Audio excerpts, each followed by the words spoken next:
everyone, if you like combat sports in any form, whether it's MMA, karate, kickboxing, boxing, or anime, with the pop culture of anime and martial arts in anime, make sure to hit the like, share, subscribe button to the Drew Experience. We're only on YouTube right now. Audio episodes are going to come at the end of the year as I want to focus on building the channel, but we're growing like a stock. So today, my guest, this guy's got a record. I mean, this is like the third time he's been on. I think I'm going to have to make an offer to him if he wants to be like a co-host, like Michael Bisping and Anthony Smith do, like the Believe You Me. I'll just have to come up with a new segment for it. Third time, fifth ranked middleweight contender, standing at 7-1. Or let me just make sure I got it right. 8-1, my bad. That's a good thing I had to keep that up there. Thanks for correcting me. The one, the only, fifth ranked, Dalton Hercules Rosta is back. Welcome back to the show for the third time in a year, Dalton. Damn, it's crazy like how you're becoming a regular on here. I got it. I think I have to make you my co-host, like Chael and Ariel do it. I don't think I have the same personality for this as you do, my man. I gotta try. Obviously, you're the pro. I'm the Joe, but because I can't say schmo because that's taken. But I gotta try. It's like your friend Simon says, gotta push your boundaries. So I'm quoting Simon here. Simon says you gotta keep pushing your potential. So Simon Arias, on the Grindcast, gotta say, like I love what you do too. So yeah, I gotta give him a shout out there. Yeah, great guy.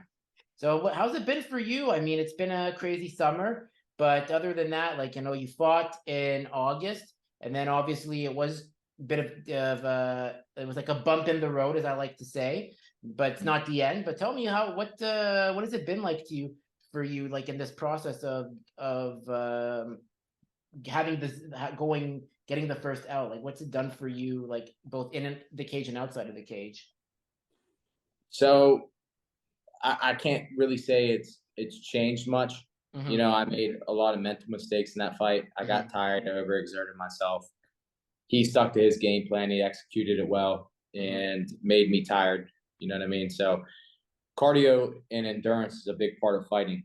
Mm-hmm. And a lot of people don't understand that and they overlook that. And I was in shape for that fight. I've touched up on it before. Mm-hmm. All my coaches did the right things. I just didn't do it during the fight. You know what I mean?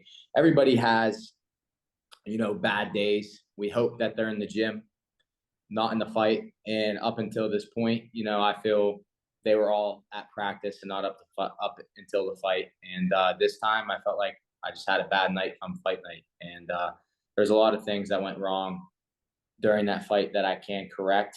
But I just think it was mostly mental. I don't think I was completely there mentally, and I think I had a bit of an adrenaline dump, and I could sit there and nitpick at other stuff that went on during that fight that caused me to perform the way I did, but I'll save that for another time. I lost at the end of the day, and I'm not going to use the stupid cliche that I hate where it's like it's not a loss, it's a lesson. I lost, you know what I mean? Yeah. It is what it is. I lost. And I hate that saying because you should be learning in victory and defeat, not just when you lose. So in that regard, I don't think there's much different in losing than there would have been in winning. If I would have been able to pull out to win that fight, I would have fought differently the second round, even if I did get tired and I just put all my eggs into one basket, won the second round, then, crossed the bridge of being tired whenever I got to the third round and won the fight 29-28. That's obviously not how you want to win. But hindsight's 20/20, and if I would have, fought like that, we'd be having a little bit different conversation right now.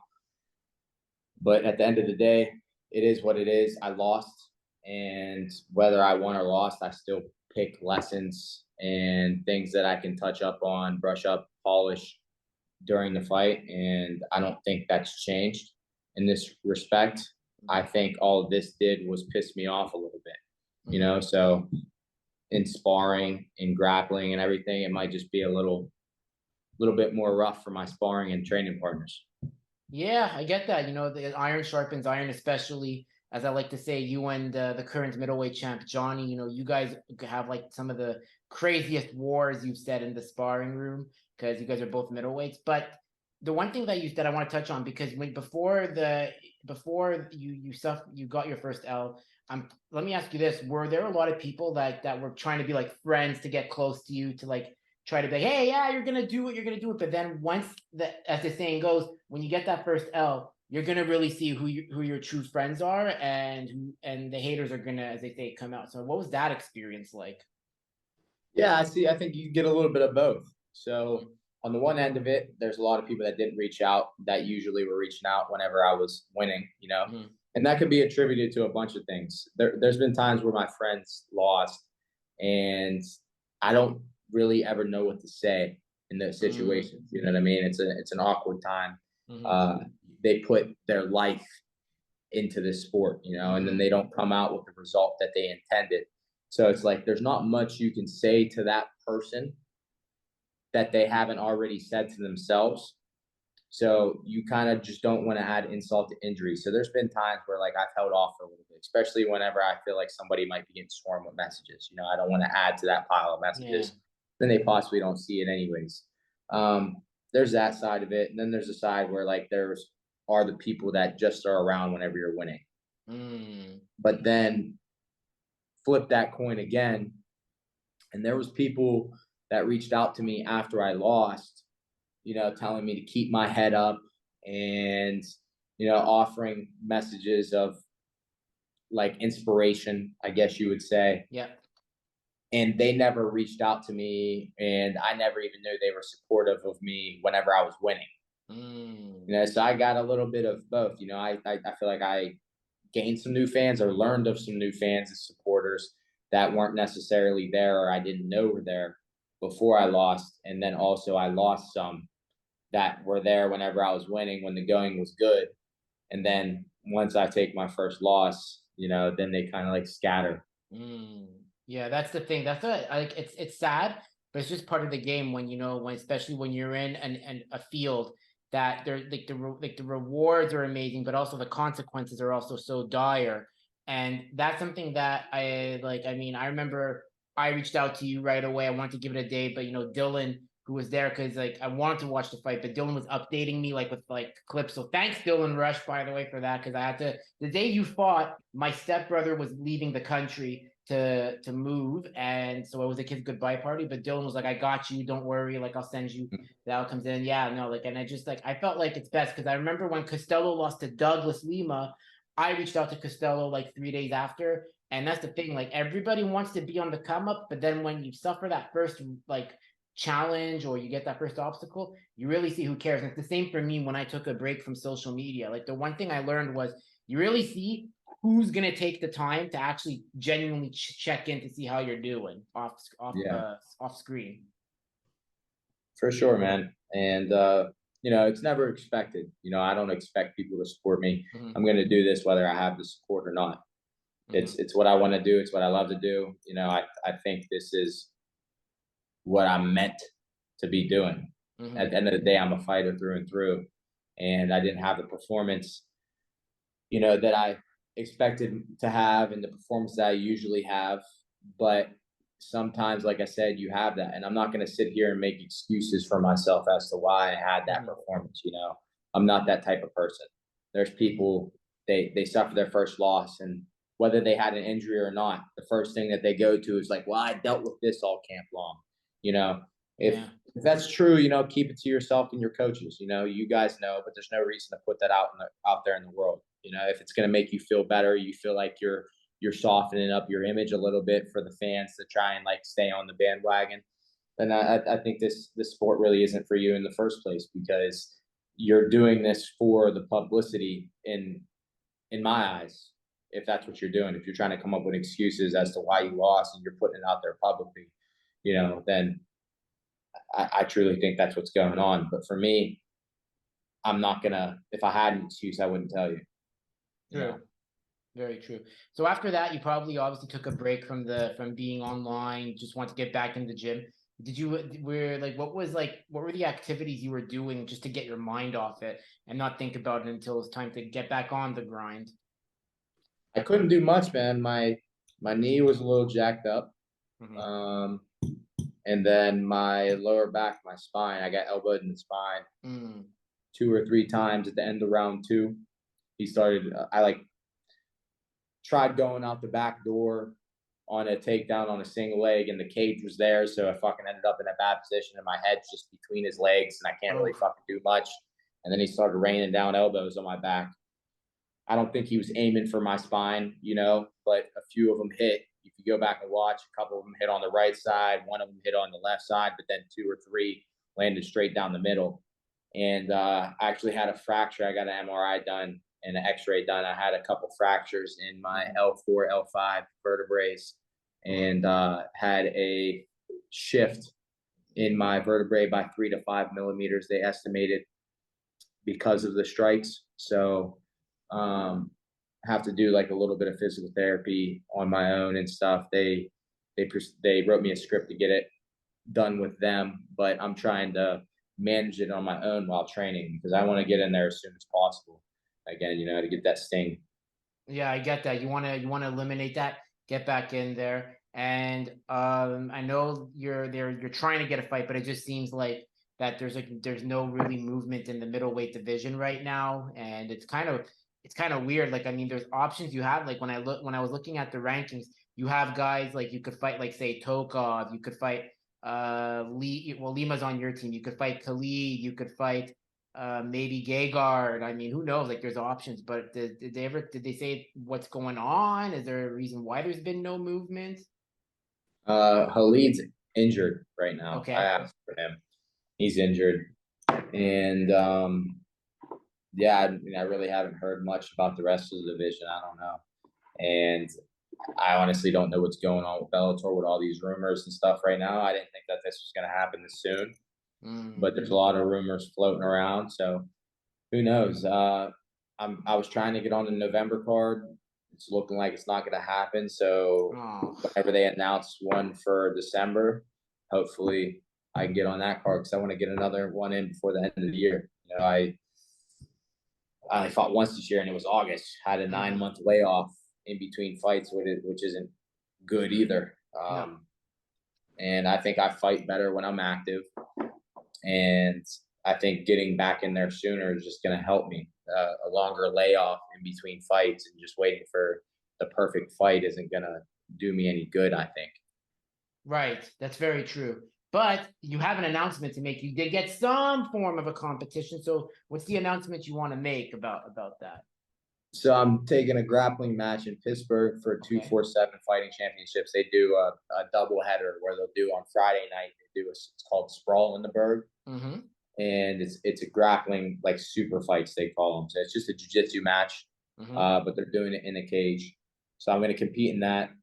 That way I can have some form of competition and stay active until my next fight. Because like I said, I do feel I perform much, much better whenever I'm competing more and whenever I'm staying active, you know, whether it be nerves, whether it be rust, whatever. Whenever I'm only competing once every 10 months, you know, it doesn't feel the same. And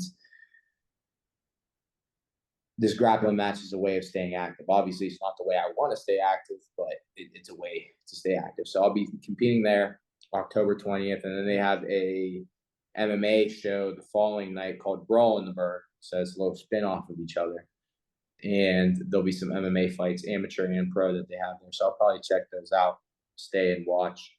And then the following weekend, or actually it's the prior weekend, I'm going to be up there anyway, so I'm just going to stay a week. I have a fashion show with David Allen. Okay. I'm going to be in that. And there's actually somebody from Canada, probably up in your area. I don't know if you're aware of him. You would know him, Uncle Dejan from Instagram. He makes all those edits. Oh, is he like he's like what's his name? Is he survival like expert type of edits where he's like, this is how you survive a grizzly bear attack, and then he does like the fights against Goku and some I think MMA I've fights. seen him. Yeah, there's like, dude, there's so much like stuff that comes on my feed now. I can't keep up with these guys anymore. Yeah, he'll be there too, and he's from Canada. He'll be in the fashion show as well. So me and him are pretty cool. Awesome. And yeah, so looking forward to that as well. So, you know, obviously it's been a good summer for Top Team. Pantoja, who you predicted, like you told me, you're like, everyone's picking Moreno.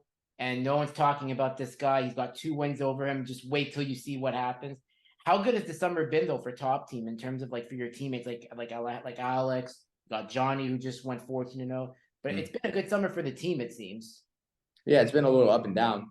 Mhm. You know, we had a lot of good wins, but then, you know, Sabah just lost this past weekend. Roman Ferrado lost as well. I mean, you've had a few upsets. I got upset. You know, I was heavily favored to win my last fight.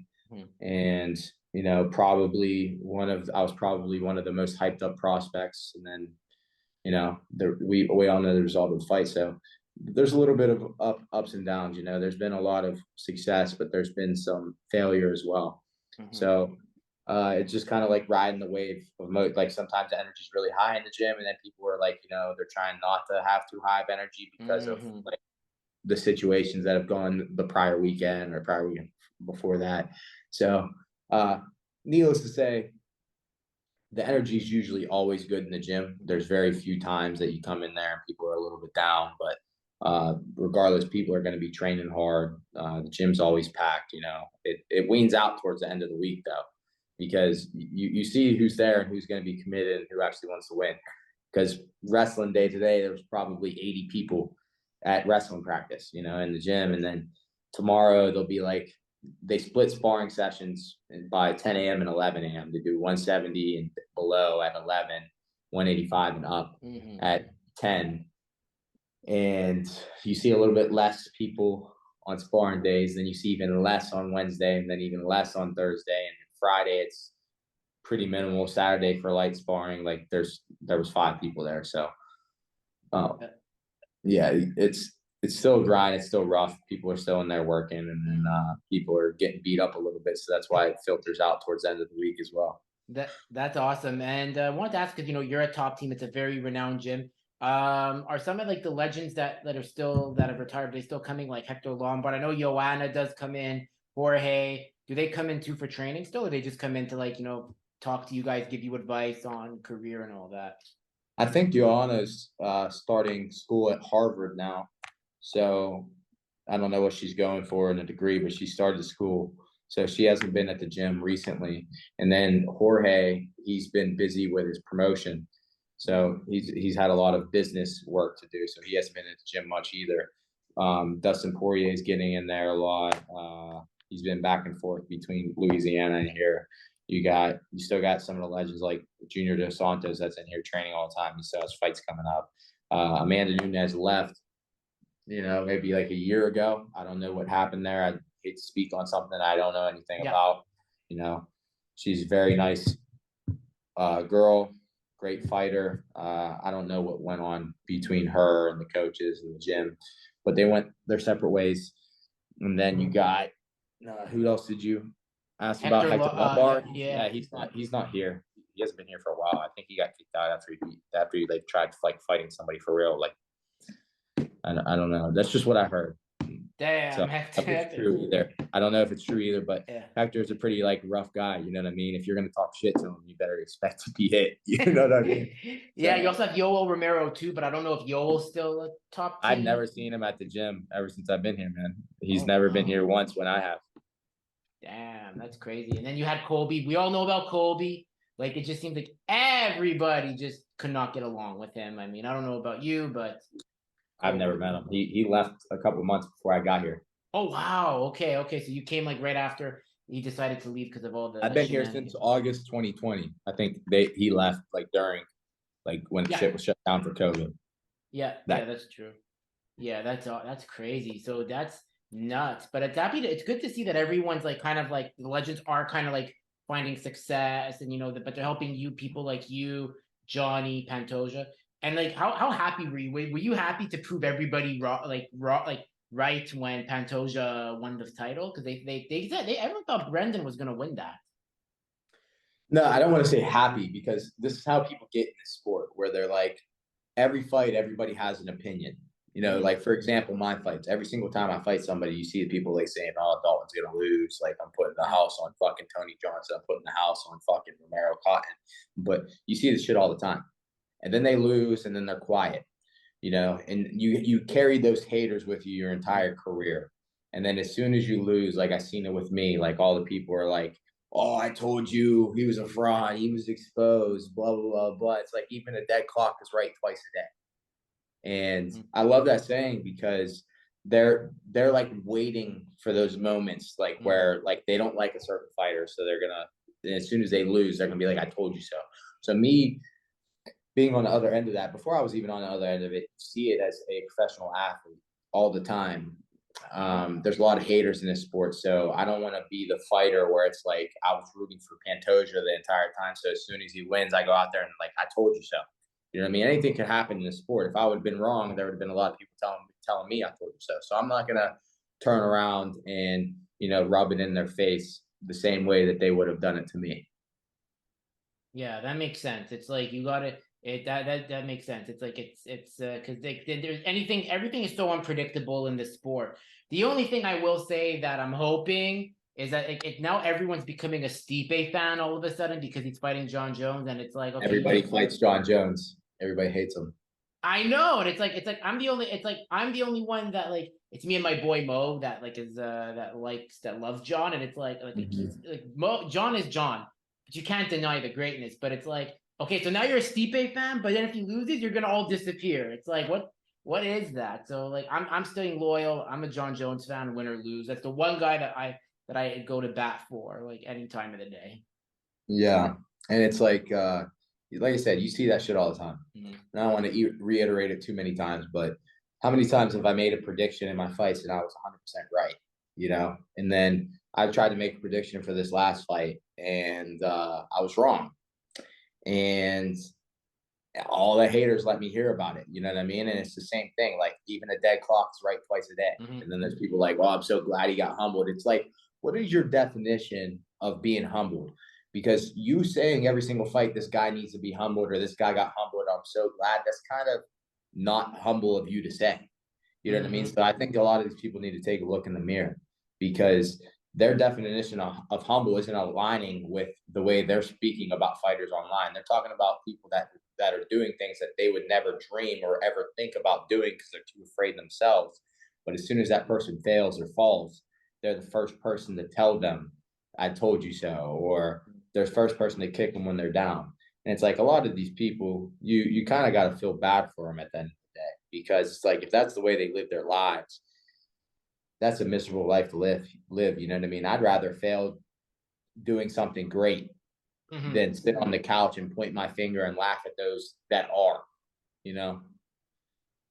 Why you never meet a hater that's doing better than you, as the saying goes. Like it's like for example, like it's like I've had people that like look, I've had it too. Like I'm sure there's someone that doesn't like me out there, but at the end of the day, it's like I'm too busy focused. Like it's like man, it's like I'm busy focused making content. I'm busy like with my full-time job, and then I build my Gundam model kits. Like just leave me alone. Like if you have nothing nice to say, just like I'll make sure to leave it on red. Like because at the end of the day, you're taking time.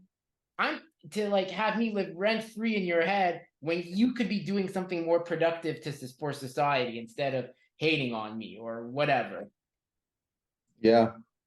But like I said, you get those people and you're never going to change them. So there's no point in trying. People like I always say, just live and let live. And it's like at the end of the day, sometimes you just gotta let it go into 1 year and out the other. It's been a process for me because I used to always want to have a reaction, but you get older, you're like, okay, it's like, okay, you just let it go in 1 year out the other. And it doesn't mean you do it. You just give them that feeling of like, yeah, I heard you, but it doesn't mean you're going to really listen to them. That's how I go about it. Yes. For me, though, it's kind of hard sometimes because I love to argue. You know what I mean? I get enjoyment out of it, especially whenever it's entertaining to me. And a lot of the people will think I'm getting bothered when in all actuality, it's entertaining to me. And that's why I continue to argue. But some things just really aren't worth your time because those people, like I told you, they're waiting for that moment. Yeah. They just wait for this, like they just wait just to be like, I did it, I got him. or it got her to react. Like, I remember you say you like to argue, and I remember like MMA Junkie has a thumbnail of you when you're in your Steelers jersey, and the look you have like at the camera is like, okay, I'm gonna successfully argue, so I'm gonna have fun with it. I don't know why I was just thinking in your face at that press conference. I was like, yo, this guy just he's ready to go with the facts. He's gonna spit them facts. That was after I fought Dwayne Johnson.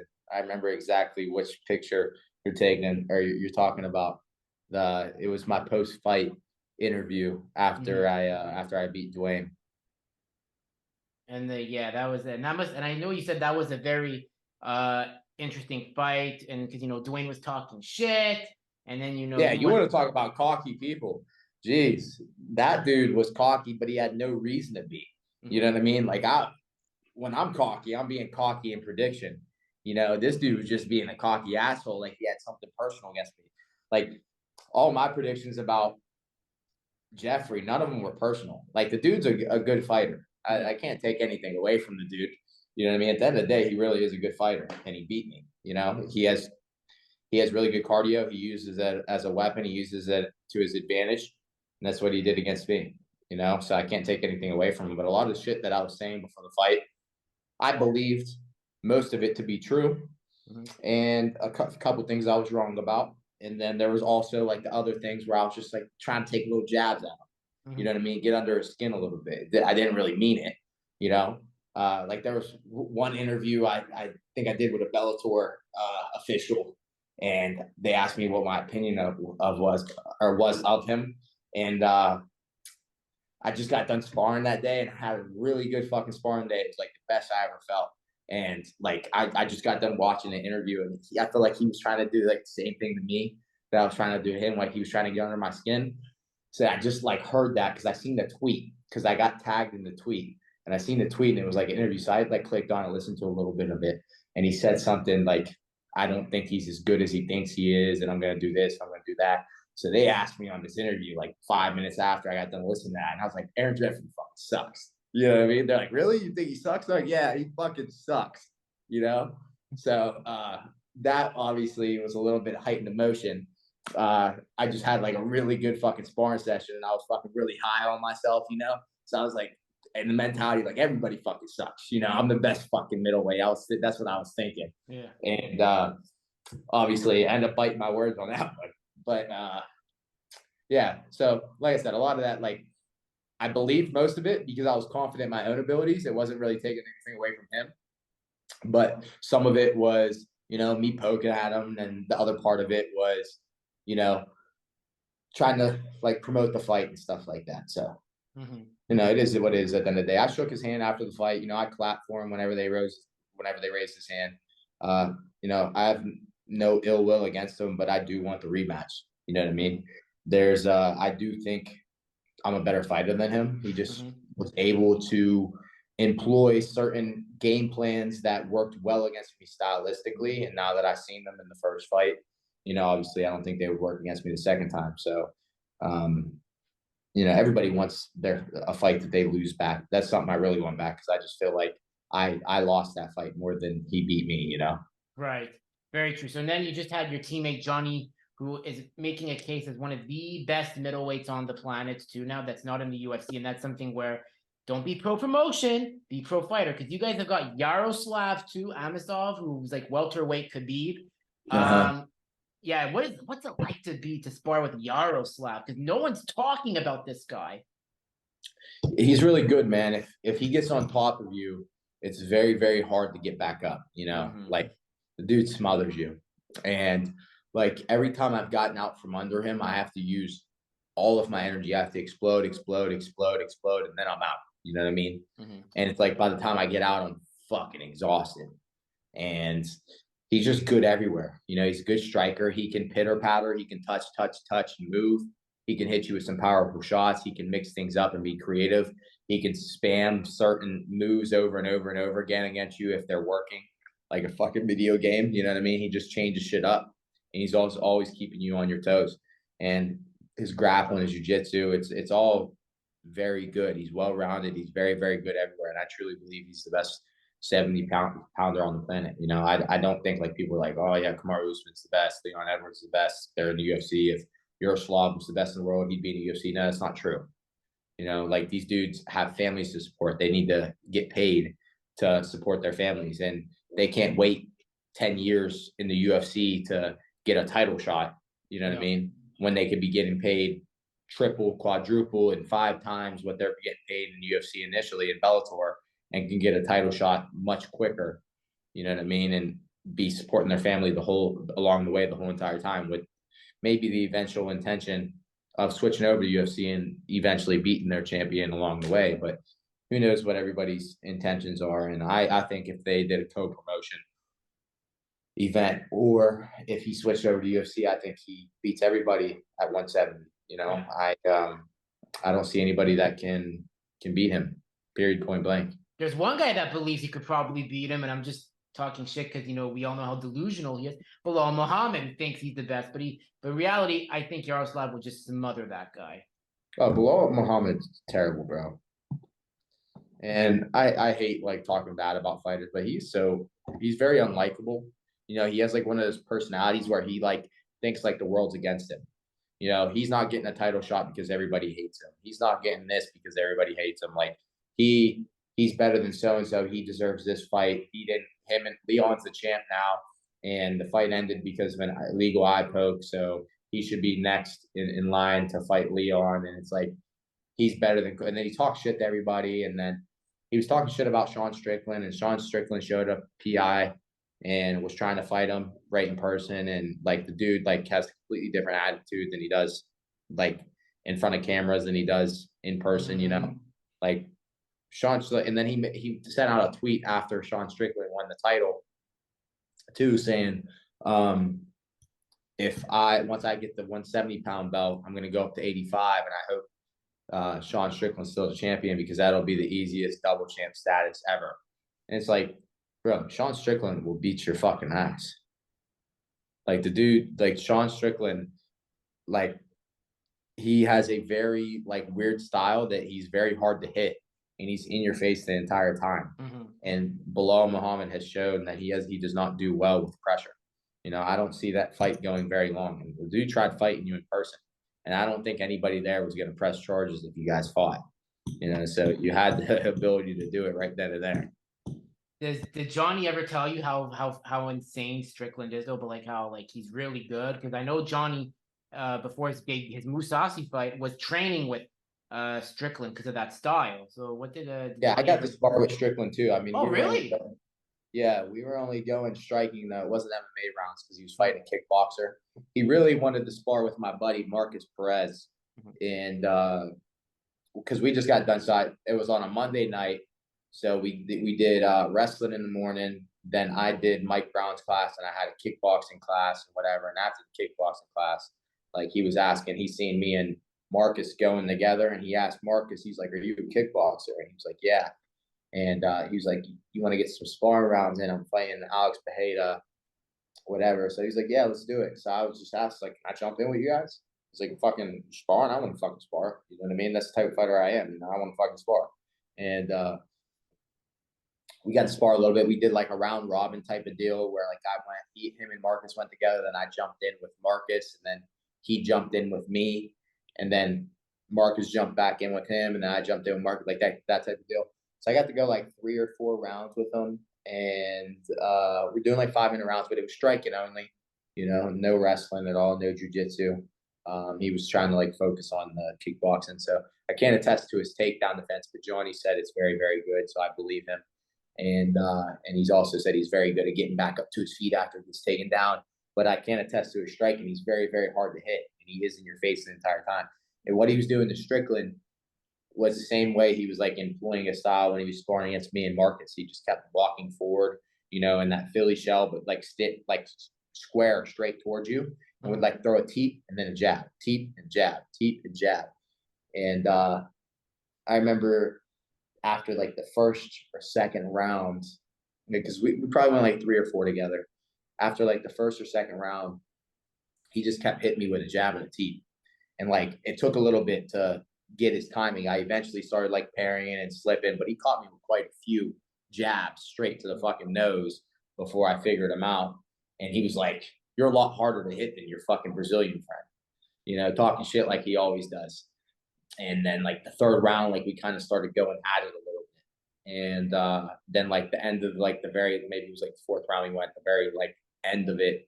I think I pissed him off a little bit. Maybe I like threw something really hard, and we started like kind of brawling at the end there. But yeah, he's pretty good. He was hard to hit until you piss him off, and then he's a little bit easier to hit. But then still, even then, he's still pretty hard to hit. You know what I mean? I had to start going to the body on him. You can't aim at his fucking head. If you headhunt on him, you're not hitting him. You got to go to the body and then back up top. He's a very good fighter, man. He doesn't look like he'd be a good fighter because the way he walks at people, his stance and everything, but he's good. He's like awkwardly good, Yeah, it's amazing to see it. And it's probably when he beat Adesanya, to me, I said, this is the greatest chaotic outcome that the UFC could have never expected. And it's going to be amazing to see all the uncensored shit he says. He's going to make being honest great again. Bro, honestly, I don't know who's going to be able to beat him stylistically. Like, he's very hard to hit. He's just going to walk everybody down and make everybody uncomfortable. Maybe Pereira, if Pereira goes back down at 85, but besides that, I don't know. What are your honest thoughts? Maybe Izzy and them study the film a little bit more and he finds a game plan on beating them, but I don't know. What's your honest thoughts on Hamza coming up to 85? Because everyone's like, sees him as this like boogeyman. We saw what happened between him and Burns at welterweight. But do you think the hype train's done, or do you think like he really is like this force that people should be scared of in both divisions, welterweight and middleweight? I think he's legit, bro. I think he's legit. I had some words about him before I didn't think he was that great of a wrestler. And like saying that I could out wrestle him, and I still believe I can out wrestle him, but MMA wrestling is a little bit different. And like he's shown that he can go 3 rounds. I don't know about 5 rounds, but he's shown that he can go 3 rounds balls to the wall the entire time. Swinging hard, wrestling back to fucking striking, back to wrestling, back to striking. And then he was in there with a healthy Gilbert Burns and, put it on him. It was a competitive, close fight, but I think that answered a lot of questions about Hamza. And I think the real question that needs to be answered is how will he do at 85? And we'll get to see that against Paulo Costa. Paulo Costa is a big, muscular dude, got power, puts a lot of pressure on in the fight, throws hard punches, has good jiu-jitsu. So we'll see how he matches up against somebody like that. And I think if he does well against Paulo Costa, I think he can probably beat anybody in the division. Maybe his grappling and his top pressure is good enough to hold Strickland down. I don't know, but I would love to see that. I agree, man. I think it's going to be amazing. There's so much going on at middleweight. So obviously you got your grappling match that's going to be on October 20th, and you're hoping. Is there still a hope though that you get a call saying like, hey, you got someone for the November card, and then you're going to be fighting on that November card, which is like your birthday month as well. So I guess that's be a nice birthday gift to get a fight on your birthday to go 9-1. Yeah, I don't think there's any shot that I'm going to be getting on that November card from everybody in the gym's on the card but me. Like fucking, I'm like, I see Achilles. I'm like, when's your next fight, bro? He's like, November 17th. And this is before they even announced the card is like November 17th. I didn't even know the date. And then Marcelo Gomez, I see him the next day and he's talking. He's like, when's your next fight? And I'm like, I don't know yet. He's like, mine's November 17th. You should, in Chicago, you should try to get on that. And then I'm friends with Cody Law and we text back and forth. He said he was supposed to be on the Chicago card and then he eventually got on it. And then I seen Sidney Outlaw. He fought on the same card as me. He's not ATT anymore, but still cool with him. Still talk. He's getting on that card as well. I'm trying to think anybody else at ATT that I know of that's on that card. Yaroslav Mazov. He's on the card. Yeah, it's like everybody in the gym seems to be on that card but me, and besides the people that were fighting at in Dublin this past weekend, you know what I mean? They're fighting in Dublin, so they weren't in the gym to talk about it. But it's like everybody that was in the gym is like on the card that's in Bellator. Everybody that I know in Bellator and ATT is fucking on that card, except for me. And I'm like, fuck, Or the 300 card in October. That's October 7th? Yeah, I think so. Yeah, that's the October 7th card, right? Man, Unless it's I got to see how I feel sparring tomorrow if I'm even in good enough shape to do that. But the card's full. I know that. okay. If somebody were to pull out, um, maybe I seen Romero Cotton and Grant Neal are fighting. Mhm. Maybe if like Romero Cotton pulled out, maybe I could fill in or something. Yeah. But I got to see how I feel, like shape wise, like conditioning wise, at sparring tomorrow. Maybe try to turn up the pace a little bit, see how I feel to base that decision. I mean, this is just talking hypothetically too. Mhm. I took like 2-3 weeks off after my fight, so I've only been training for like 3 weeks again. So it wouldn't be the most ideal time frame to do it, but especially Grant Neal's like he's nothing to balk at. He's a good fighter, good wrestler, strong, but I like that matchup. You know what I mean? If Romero Cotton were to pull out and they offered me the fight, as long as I'm in good enough shape, I would take it. Awesome. Awesome, man. Well, hey, Dalton, I really want to thank you coming on for the third time. Where can people connect with you again, as always? Because, you're on all the socials. Everything's at Dalton Rosta, Instagram, Twitter, Facebook, all that. So not hard to find. Awesome. Well, once again, Dalton, you know what? I always love having you on the show anytime you're down. Obviously, you'll come on again. And if there's any big news you ever want to drop, obviously. So make sure to like, share, subscribe button to the Drew Experience. Make sure to follow Hercules. He's a man on a mission. I'm telling you, ATT is going to be dominating the middleweight division of Bellator for the future and whatever happens in the future with Bellator. So make sure to follow him, his teammates, but more him because the show's about him today. And I'm your host, Drew. So make sure to like, share, subscribe to the Drew Experience. As mentioned, audio's coming at the end of the year. For now, it's just YouTube to put a face to the voices. And yeah, Dalton, thank you so much as always. Third time already. It's a hat trick. Yes, sir. I'm always down to come on, man. Anytime you need me. Excellent, man. Thank you. Let me just make sure.